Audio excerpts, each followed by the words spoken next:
Okay, today we're doing soils. We're covering soils. I want to go ahead and say this episode has been sponsored by D. Wexler Steel Warehouse, located on Chicago's southwest side, for all your steel needs. If you need any industrial applications of steel, you got to roll in there with a long bed. You know, get a 30-foot long beam or something like that. You just need, even I think they do sheet metal too. Go to D. Wexler Steel Warehouse. They didn't actually sponsor this video. We're just saying that they did because we think it's hilarious that a science channel you can call Crime Pays a science channel. I guess you can maybe. I think it's hilarious that a science channel will be sponsored by a steel warehouse. Anyway, I'm just waking up here. I'm in my friend Lauren's house. Thank you, Lauren. She's been letting me crash here. I'm in a Bay Area. I was here for a presentation, and she's out of town. So anyway, here we go.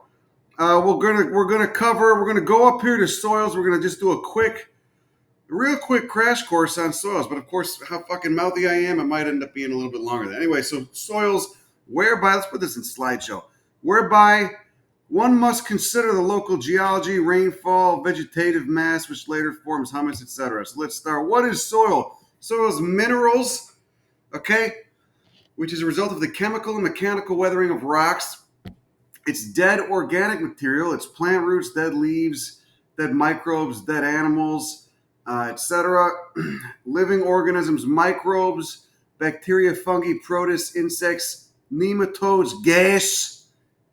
A lot of flatulence in the earth. It's gas. You know, good soil's got gas in it. It's got atmospheric gas. It's got all that oxygen. It's fluffy. It's not too dense. And of course, water. Let's look at a pie chart. Organic material, 5%. Mineral matter, 45%. A lot of rocks being weathered, composing the mineral material there, the non-organics. Okay, sand, silt, clay is the soil texture, different particle sizes there. All right, with sand being the biggest, silt being intermediate, and particles of clay being extremely small.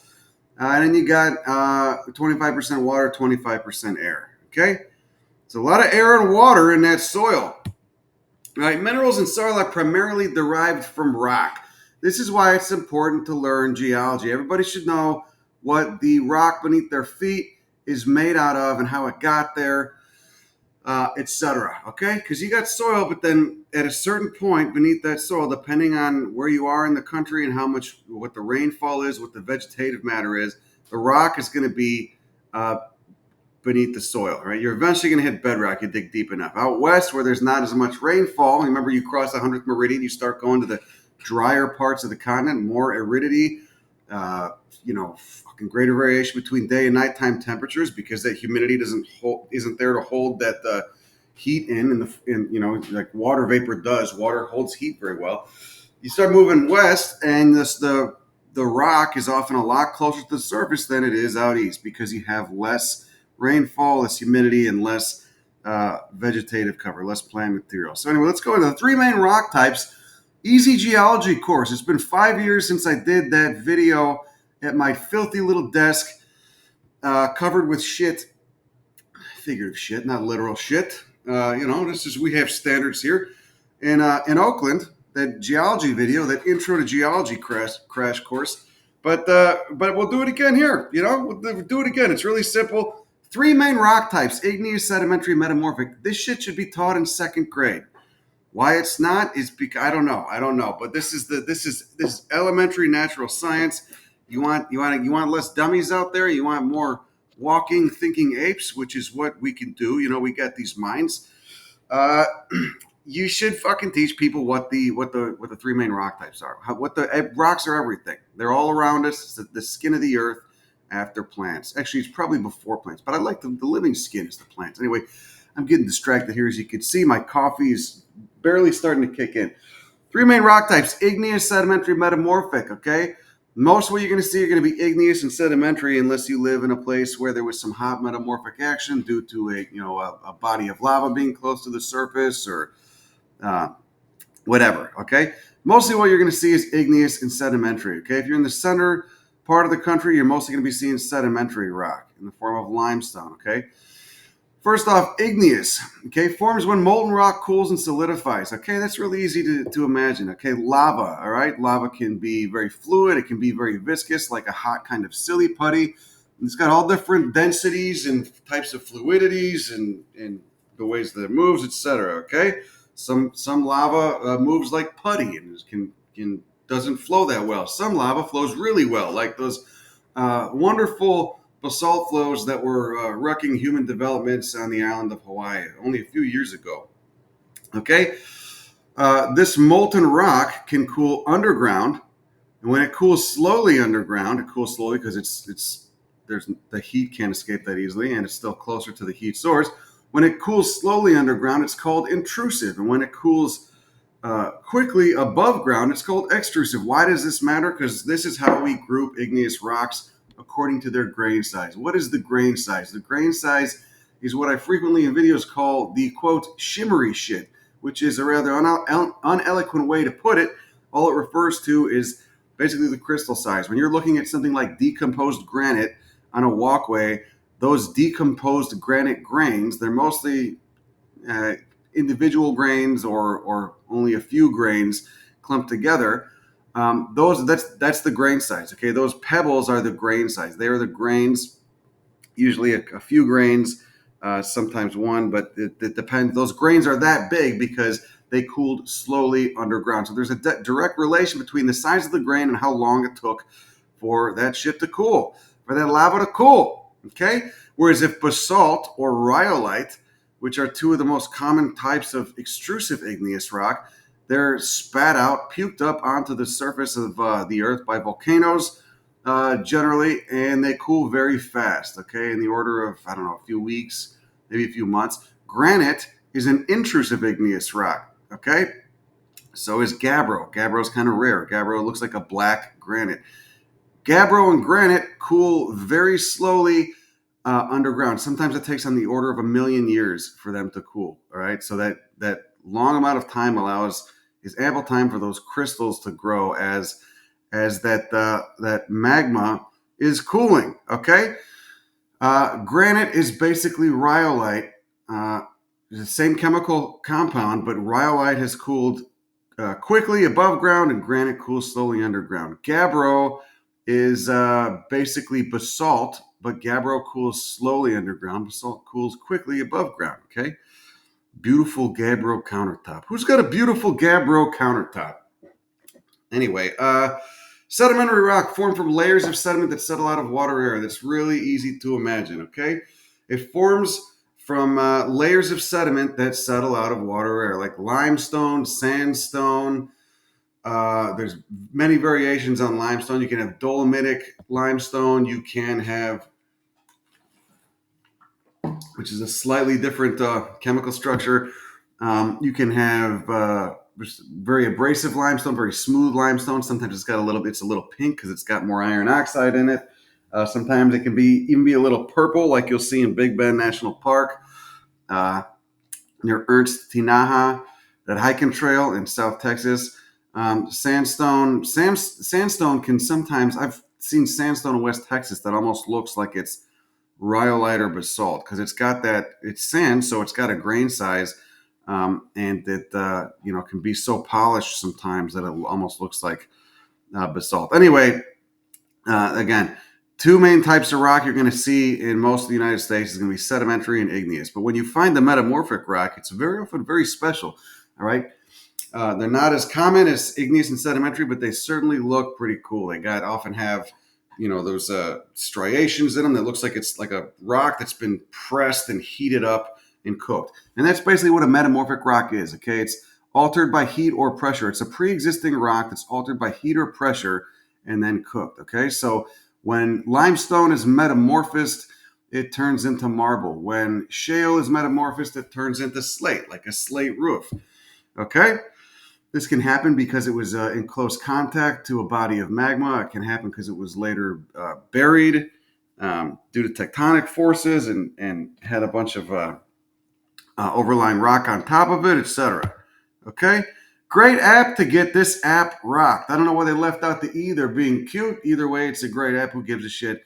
It's just confusing when you're trying to tell people what to look for. Get it for Android, get it for PC. Hopefully you don't, not PC, Apple, excuse me. Hopefully you don't have an Apple phone because iPhones suck. But here we go. All right. So here's an exposure in West Texas that I was really curious about. This line right here forming this beautiful little dip is all the same layer. It was all deposited. It all represents the same amount of time, probably 500,000 years, maybe a million years. Who knows? All right. Remember, older on the bottom, younger on top. That's just common sense. But it was deposited. It's all part of the same sequence. It's all part of the same formation, all formed in the same at the bottom of a shallow sea. Okay, this was calcareous mud. Okay, it's just calcium carbonate. That's all limestone is. It was calcareous mud formed by the gentle deposition of trillions of bodies of single-celled plankton called coccolithophores that build and foraminifera that build they're just free-floating single-celled plankton in the ocean that build their little quote skeletons, these little shells out of calcium carbonate and then sink down. Look up coccolithophores. They're pretty cool looking, all right? Made a shirt out of a coccolithophore drawing. It's in a bonfire store. It says limestone on it. Anyway, so I wanted to see what the hell that rock was before I could get up close to it. I had a feeling it was probably limestone, but it also, the way that it weathered, almost looked like granite. You get this kind of looks like a giant fridge with rounded edges, and you can't really see from this distance, at least by the road, you can't see the typical, the bedding planes, that you can normally see on limestone. So I want to see what it was. So anyway, here's an explanation of what's going on there. It's an anticline. It's a general overall anticline. It's arching up, but then right here, it sank a little bit. So there was some sort of, God knows what happened. Maybe there's a fault beneath there, or some sort of fracture in the earth, so it dipped. It had a structural deformity and it dipped. So it forms a little syncline. Okay, so that's what was going on here. It's an anticline, but there was probably a little dip in it at some point. But either way, you could see this is a cross section of the Earth's crust. This is all the stuff we don't think about, right? Oldest layers on bottom, youngest layers on top. The difference of layers represents different depositional environments. Okay, God knows what was happening on the surface of the Earth, or the bottom of the ocean at that point in time. But this is something cool to think about that you never really think about when you're looking at mountains. Okay, what's going on beneath? You want to see some wild shit? Look at these cross sections of the Earth's crust. Do like a good structural geology analysis of the Appalachians. That's a fucking wild place to look at this stuff because they're so complex. There's a YouTube channel called, what is it? The Geomodels, that gets into that a little bit. All right.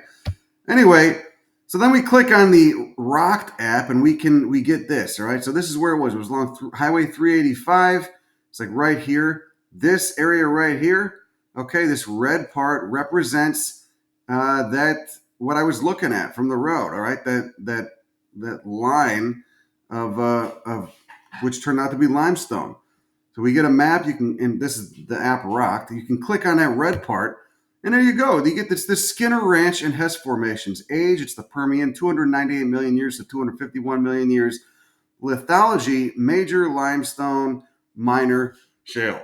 All right, and sometimes it'll have links to papers in there too. Really useful app. Okay, you start thinking about it. How to get there. All right, don't be an unthinking ape like so many of us are. All right. All right. So anyway, mechanical weathering. How does that happen? This is really easy to imagine. Weathering by plants. Roots enter a small crack in the bedrock. Growing roots put pressure on the rock, causing it to become larger. The rock breaks away from the cliff face. Really easy to see how that happens. All right. Just action by roots, action by weather events, action by freeze. Freeze thaw is major weathering force in areas where it freezes in the winter. Water enters cracks in the rock. Temperatures fall at night, causing water to freeze. Remember, water expands when it freezes. It's one of the only molecules that does that. And it acts like a wedge, breaks apart rock. Easy to imagine, okay? Native Opuntia cespitosa cacti and a mixture of native and invasive plants slowly taking apart the landing strip of the defunct Floyd Bennett Airfield in Brooklyn. This was a really cool site that I saw. You could see how soil is built, okay? Now we're moving on to the organic material. Okay, here's the organic material that forms. This was all pavement. This was all asphalt. The seeds first get established in the cracks, in the seams and cracks. Okay, they seal up those seams with some sort of like rubbery tar material that eventually weathers away, and then seeds get in there. They start growing, and as they grow, you get mechanical weathering of this asphalt. This is actually pretty cool. Okay, this is only, I think it's only been abandoned 30 years, maybe, yeah, probably 30, 35 years. And so you've got a nice mixture of native and invasive plants taking this over and forming soil, all right? And eventually, probably in 1,000 years, maybe even less, they will have fractured most of this rock. And then once it's all broken up, or this asphalt rather, and once it's broken up, I mean, this airstrip will probably be gone in 2,000 years, maybe probably less than that. I don't know, but you could see it's happening quickly. All right. And so this is Opuntia cespitosa, huge colonies of this native cactus.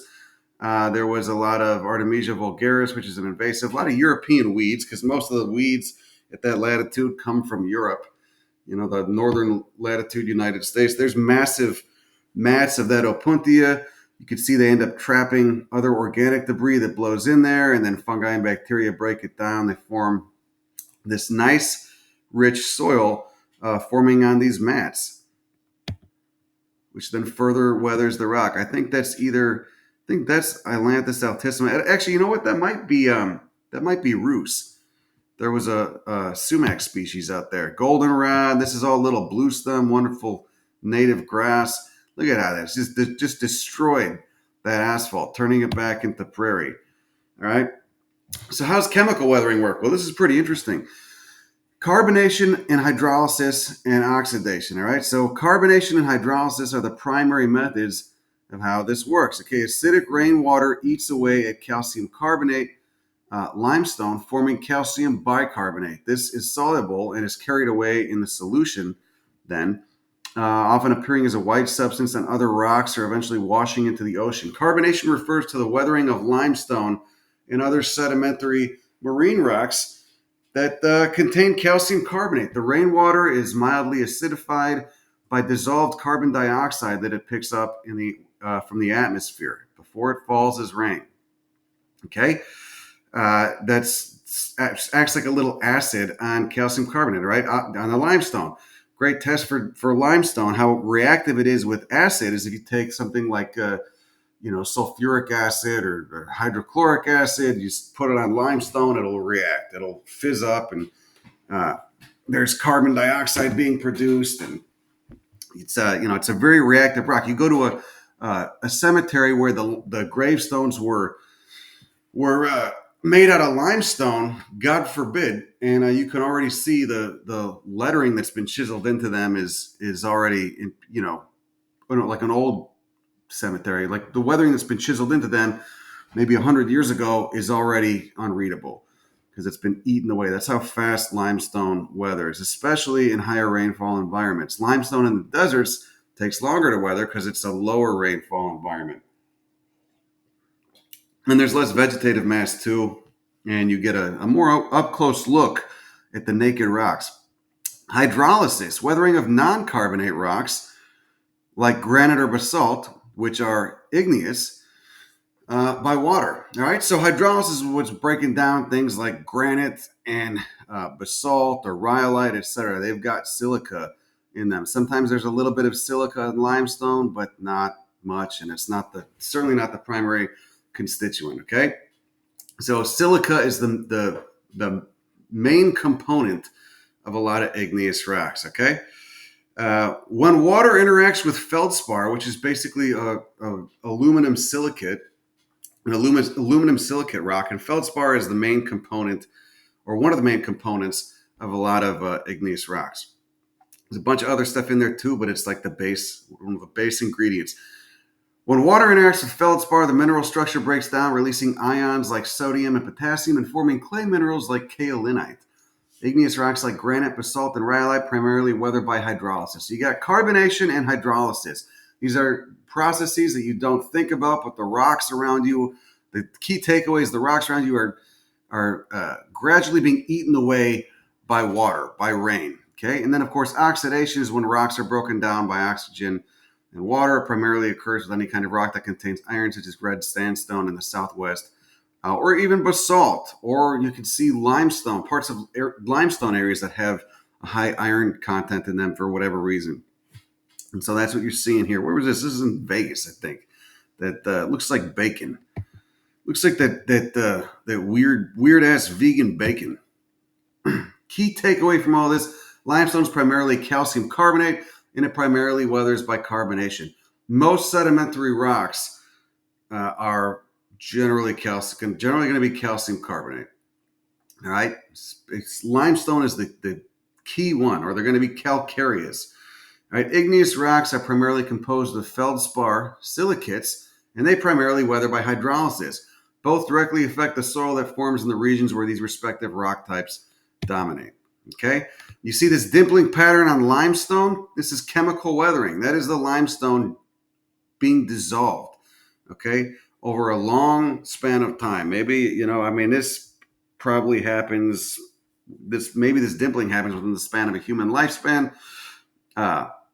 But the key takeaway is the limestone is generally being eaten away. And then those particles are carried away in solution and washed out somewhere. So when that limestone is being eaten away, those particles that are taken off of it go somewhere, right? If you look at like a limestone road cut, you could see that powdery stuff at the base of it, okay? That's same thing with, look like a rhyolite road cut. There's going to be all that powder at the base. That's a product of chemical and mechanical weathering. Okay, mechanical weathering of granite and Sierra San Pedro Martir of Baja California. I love it when stuff like this happens. A giant boulder falls off the side of a hill and smashes the road. Nobody's hurt, thankfully. But, it's kind of funny to see that little orange spike up there. That's how they're splitting these things apart. This is in Mexico. They're still doing it by hand. All right. Impressive. Look at all this granitic dust. This is basically high-grade decomposed granite. Get a 5-gallon bucket and just start loading up the truck, because that's really good shit for a landscape. And seeds love germinating in decomposed granite or decomposed rhyolite, whatever. I don't know why. Throw it on your patio, get it out there, and just use it as a nice bedding. Make sure this thing is still recording. Is this still recording? Yeah. Okay. There we go. Saw the internet taper off a little bit. So anyway, we drove around this, and then I kind of hopped up there, foamed at the mouth for a little bit, just admiring the granite. Look, this entire mountain was all one massive pluton that formed. This is like 10,000, I think this was 7,000 feet up in the air. This is all one massive pluton that eventually cooled slowly underground. All right. Many thousands of feet lower, and then was uplifted through a series of thousands of earthquakes to the point that it is now. Okay, so when you see limestone on top of a mountain with fossils in it, it doesn't mean the ocean was 10,000 feet in the fucking air. It means that part of the Earth's crust was uplifted. Okay, I shouldn't have to say that. I'm sure many people are rolling their eyes right now. Many viewers are rolling their eyes right now. But being that we are in the United States, and there's a lot of dummies here, no offense to any of them, of course, it's the education system. The potential's there, just hasn't been used. Being that we are here, I do have to say that. Okay, we all got the potential for the most part, but the education system fails us, especially when it teaches you to just memorize shit rather than understand it. It's all American education. It's just memorize it, don't understand it. There's no beauty in learning. Just make sure you memorize it so you can get a good job that you'll end up hating, but you'll have a lot of money to buy a tract house with a cul-de-sac that'll degrade in 30 years, and a nice car to impress your simian primate peers. Right? Okay. Forgive the rant. So this is a big block of large-grained, intrusive igneous rock that is just slowly weathering off this mountain. So this whole mountain will be gone one day, or at least very much weathered down, which is what happened to the Appalachians. They used to be a lot taller. Okay, so yeah, the Appalachians were a product of, what was it? I think North America and Africa ramming into each other. They went like this, they rammed into each other, and they split up again. 350 million years they rammed into each other, and they split up again. Anyway, okay, so this is kind of cool. This is a cyanobacteria that was growing beneath the the this one of the flakes of granite. So there was probably a crack in there. It got in there somehow, penetrated, half a centimeter, well, probably a few millimeters into the granite, and was hanging out there. And there was enough light coming through that it could photosynthesize. It could get light. So it's a photosynthetic bacteria growing just beneath the surface of that granite. Look at all these other minerals in there. That black stuff, is that hornblende or amphibole? I don't know. I forget. I'm not a geologist. The two most common rocks in Texas and much of the American Southwest are sedimentary and igneous. Sedimentary, formed from accumulated sediments, usually at the bottom of ancient oceans, sometimes in terrestrial environments. Primarily limestone and sandstone in Texas, composed of the bodies of billions of dead single-celled plankton like coccolithophores and foraminifera. Corcolithophores and foraminifera form their skeletons out of calcium carbonate, whereas other organisms like radiolarians and diatoms, like if you've ever heard the term diatomaceous earth, which is sometimes used as a organic insecticide, radiolarians and diatoms build their shells out of silica. Okay, so they form a different type of rock. They can form a biogenic chert. You go deep enough in the ocean, you reach the calcium carbonate compensation depth, at which point calcium carbonate just dissolves back into the water. So it will not sink to the bottom and form those calcareous muds that later turn into limestone when they lithify and get rock hard.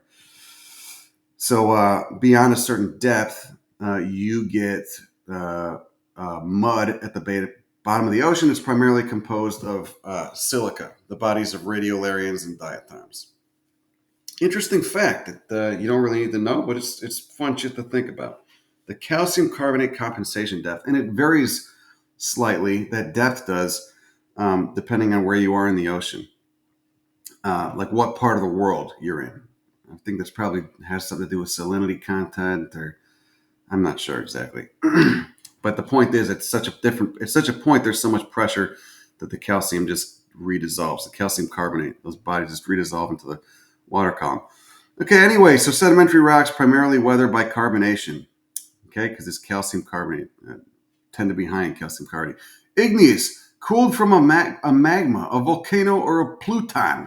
Right, big masses of granite like you might see in like the Chiricahua Mountains in southern Arizona or in Joshua Tree National Park. That whole mass that can be this massive, like the size of many football fields or many city blocks.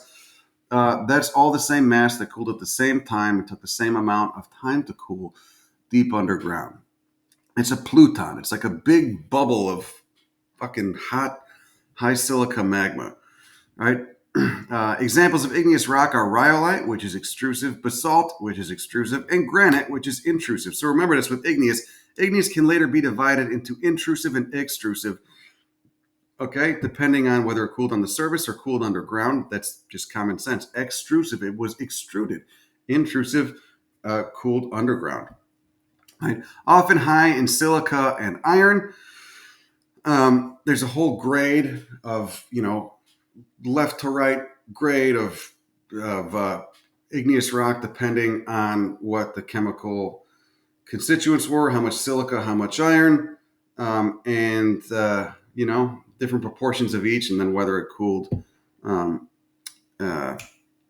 extrusively or intrusively. It's a cool chart to show. I should have put a photo of it here, but you can look it up later if you're interested in it. Just Google intrusive or igneous rock, extrusive, intrusive chart. And they primarily weather by hydrolysis. Okay?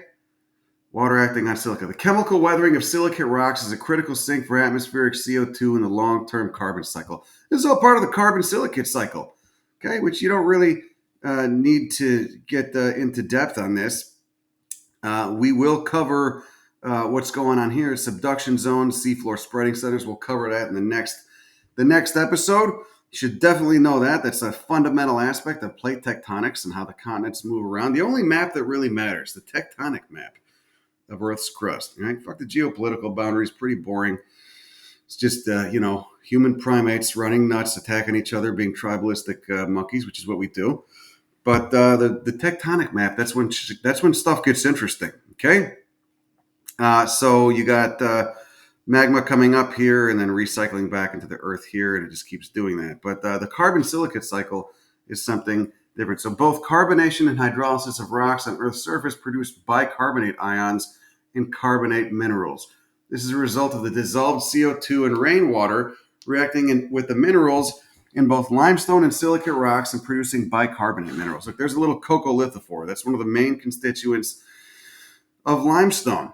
Okay, so CO2 gets sequestered by rainwater dissolving rocks that are exposed and then washing it into the ocean, where it gets sequestered in the form of these calcareous muds and other rocks in the bottom of the ocean. And then it later gets eventually, millions of years later, when it's subducted, it goes back into the atmosphere through a volcano. That as it's subducted, that crust melts. It's got a little bit of water in it. It melts, rises, becomes more buoyant, goes up to the crust, forms a volcano. You always get volcanic chains near subduction zones. That's another reason it's important to know about what the hell a subduction zone is. They're all over the globe. And when that volcano belches out when that volcano belches out lava, it's belching out a lot of CO2 gas as well. So it goes in by carbonation and hydrolysis of rainwater on exposed rocks, and then it comes back out via volcanoes. There was a theory for a while that when the Himalayas were uplifted roughly 30 million years ago, when India slammed into Asia, that such a massive exposure of rock suddenly, in terms of geologic time, such a massive exposure of rock that the rainwater immediately starts working on it, and it removed so much CO2 from the atmosphere that it could have been responsible for the Oligocene cooling, going from those really hot temperatures of the Eocene when there were fucking alligators in Wyoming to what came later, much cooler periods post Oligocene, late Miocene. I don't know if that theory is still out there, if it's how much credibility's to it or what else was going on. I think there's also an Azolla, the water fern. Someone was trying to say that might have been responsible. Something took out. Anyway, the point is something took a lot of CO2 out of the atmosphere about 30 million years ago. It got us to where we are today. Anyway, the carbon silicate cycle is Earth's natural thermostat regulating the amount of CO2 in the atmosphere. Okay? Chemical weathering absorbs CO2. CO2 is locked up in bicarbonate ions and washed out to sea, where it later becomes stored as carbonate minerals on the seafloor. And volcanic activity adds CO2 to atmosphere. Carbonate-containing rocks are melted into magma, and CO2 is released in eruptions. Anyway, the takeaway rocks are slowly being eaten away and dissolved by things like rainwater and oxygen, then washed away to form sediments and components of soils. And that's where we get to this, the particle size. Minerals in soil are primarily classified by particle size from largest to smallest. Sand, silt, and clay. Right? Sand being a large grain, 2 to 0.05 millimeters, silt being 0.05 to 0.002 millimeters, and clay being smaller than 0.002 millimeters. All right, so very small particles in clay. They stick together. They're charged. They hold on to water because of that charge, and that's why it can be a pain in the ass if stuff is growing in clay, because they can lock up water once that soil gets dry enough away from plant roots. All right. Okay, the organic material in soil comes from decomposing plant tissues, roots, leaves, stems, etc. Areas with high rainfall have deeper soils due to more vegetative cover. All right, main drivers of decomposition, temperature, water availability, organic matter quality, decomposer community. Stuff in deserts does not decompose that quick because there's not as much moisture, whereas stuff in the eastern half of the country, on the eastern side of that 100th meridian, which runs roughly through the center of Texas up and down, north to south. On the east side of that, you tend to get more rainfall, higher humidity, stuff decomposes faster. And you've got more plant material to begin with. All right, so that organic matter down here, decomposition, respiration, producing CO2 as stuff decomposes, bacteria eating it that's producing more CO2, and then that CO2 is then sucked up by plants through their stomata, stored back in the soil in the form of dead roots, leaves, etc. So, but remember, just because organic material dies, it's not CO2 is not being sequestered. It later gets eaten by microbes. You got to lock it away from the microbes to truly sequester it. Microbial life in soil, bacteria, the most abundant organisms in soil. You got saprotrophic bacteria that are eating dead stuff, and you've got symbiotic bacteria that are doing things like fixing nitrogen. Okay, all nitrogen that any organism uses is made available by bacteria. It's taken from the atmosphere in the form of N2. This is the nitrogen cycle, which we'll get into later. I don't know if we'll have time in this class, but it's the nitrogen cycle in the form of N2. It's got a strong triple bond between the two nitrogen atoms in the N2 molecule. It's N2. It's got two nitrogen atoms. They're linked by a triple covalent bond. And that's why it's hard to access. But bacteria can do it with the help of an enzyme called nitrogenase. So bacteria, very important. Okay, without bacteria, none of us would be here. Fungi, of course, decompose dead material and can be symbiotic with plant roots. You got the glomeromycetes that are mycorrhizal, symbiotic with most all plants, like 80% of living plants. And then you've got the ectomycorrhizae that are symbiotic with things like pines and oaks and members of Ericaceae, etc. You got protozoans. You got your single-celled eukaryotic organisms right there. And then you got viruses. Okay, soil viruses mainly attack bacteria, but they can also attack plants and fungi. So there's a lot of stuff going on there. But this is microbial life, though. So remember, we're talking about microbes, not things like nematodes or insects, but they're there too. There are many different types of bacteria. Look, you've got these different clades, right? Huge tree. You got your cyanobacteria like nostoc that are photosynthetic. You got your actinobacteria, sources of antibiotics, and some nitrogen fixing bacteria down here. Okay, like alders associate with alders and the genus Ceanothus. Those are plant genera that associate with actinobacteria in the genus Frankia. They used to be called actinomycetes because it was thought that they were a fungus before they were actually looked at and realized to be bacteria. And they fix a lot of nitrogen. It's not just rhizobium in the pea family that's fixing nitrogen. Firmicutes contains many microfauna that inhabit the guts of herbivores. Right. So, and of course, you got your staphylococcus. So you get a staph infection. Same thing. Firmicutes, right? And of course, especially herbivores need those. Mammalian herbivores need those bacteria to help break down all that cellulose and that they eat in the form of grasses and leaves and things like that. Okay. Proteobacteria contains many microfaunal bacteria and pathogenic bacteria. Okay. Like Escherichia coli, Helicobacter. You get a stomach ulcer or something. You need a fecal transplant because you had to take too many antibiotics. You blasted your microfauna. When a fecal transplant is going to become? You can just go to the store and get a fecal transplant. What about rickettsia? Ooh, that doesn't sound very nice. Need fecal transplants for all. Restore that human gut microfauna. And eat a lot of oatmeal too, because that's oatmeal in your gut is food for all the bacteria. You want a healthy stomach flora, eat a lot of oatmeal. Serious. Just eat organic because, Trump deregulated the industry, the oat growing industry in 2018, and now they can use a very toxic chemical on oats. So that the inflorescence, so that they're easier to harvest, so the inflorescence sticks up straight. Fucking ridiculous. And it turned out to be a carcinogen. I guess prior to 2018, it was not permitted. There was no permitted use in the U.S., but due to deregulation, thank our corporate overlords, now they can use this toxic ass chemical on oats. So always get the organic oats if you can. All right, 3 major soil types. Okay, we got coniferous forest, deciduous forest, grassland. Where's the desert? They left the desert out of this. This is from Raven's Biology of Plants. You got the A horizon, topsoil, B horizon, subsoil, and C horizon, soil base. And then the O horizon is up top. That's just the duff, the decomposing litter. The O horizon's on top. You're not going to have an O horizon in most places in the desert, okay, unless you're in like a blackbrush, uh, a pygmy blackbrush forest in the peyote gardens of South Texas or northern Mexico. You get blackbrush out there, you got a duff. But in most deserts, you're not going to get the O horizon unless you're on a sky island on top of a mountain or something. Okay, but you can see the bedrock is still down here. See that?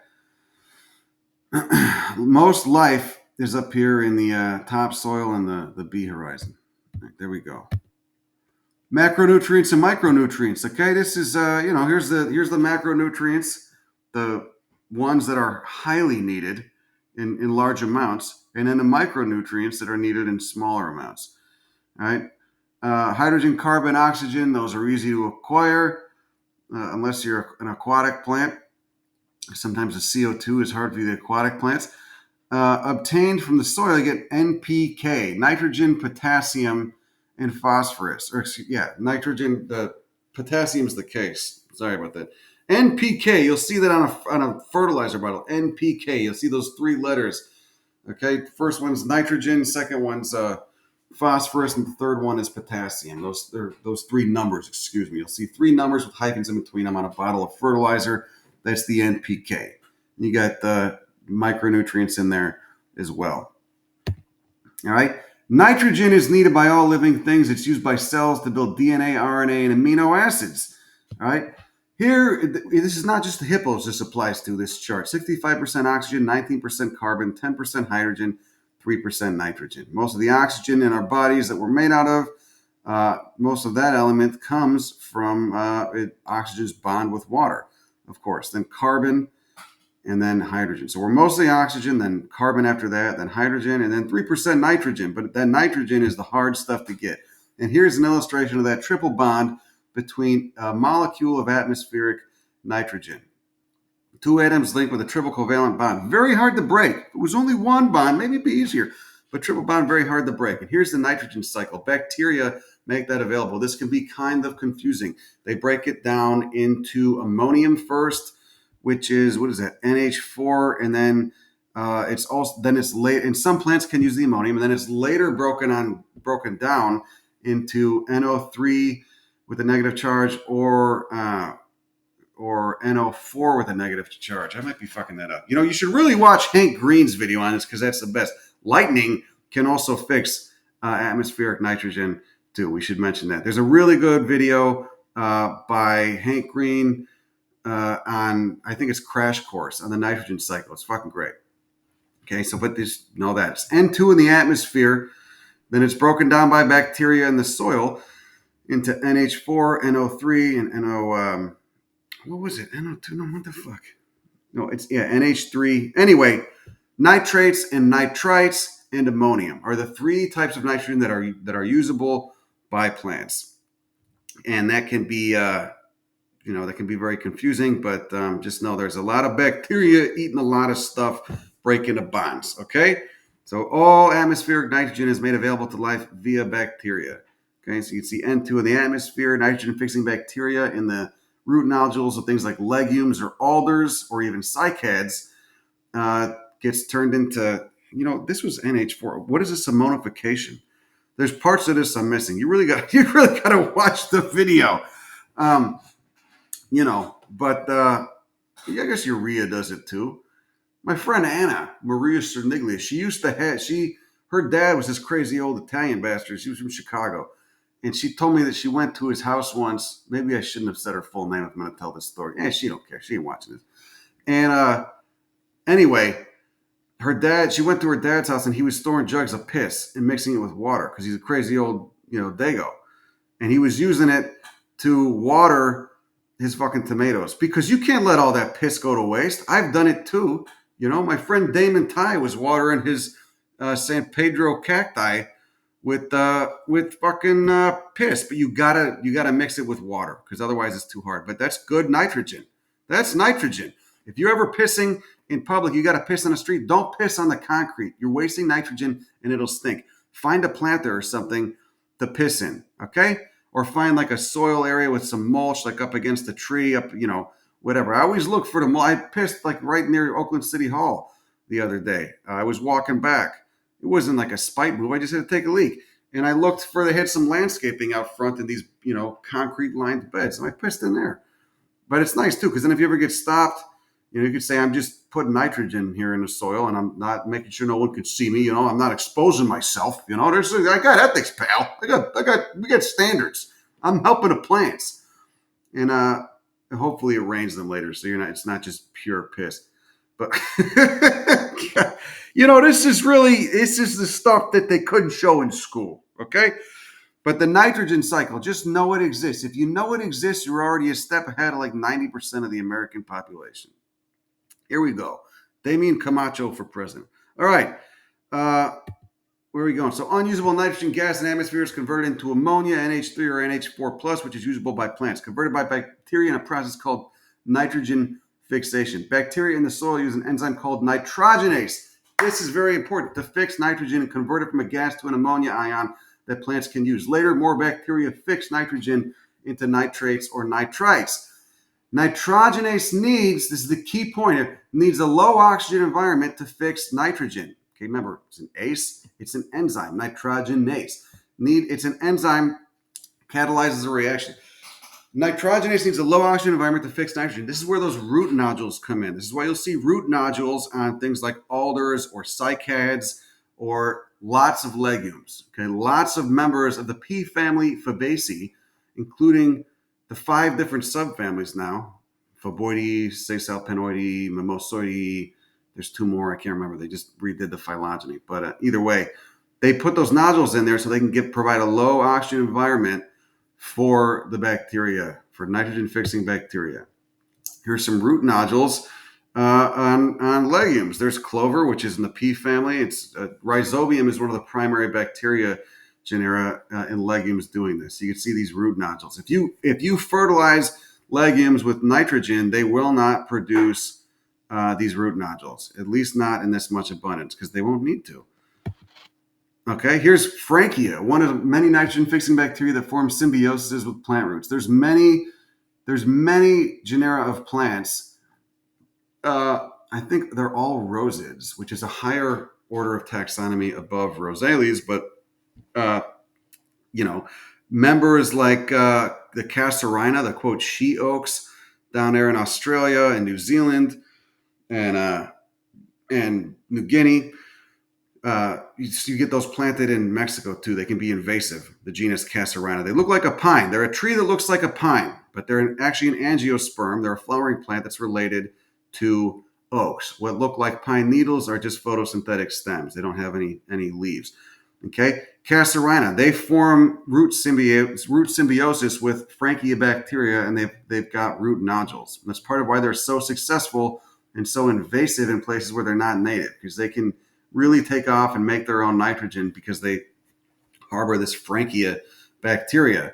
Okay, Ceanothus does this. What's that cool? Oh God, Comptonia peregrina, which is in the wax myrtle family, does that too. What is it, Miraceae? It's also in the order of Phagales, the order of oaks. You guys, beautiful Comptonia peregrina in Upper Peninsula, Michigan. That was the first spot I saw it. Wonderful native plant. All right. You can fix nitrogen. You're a step ahead of many angiosperms that can't. Okay.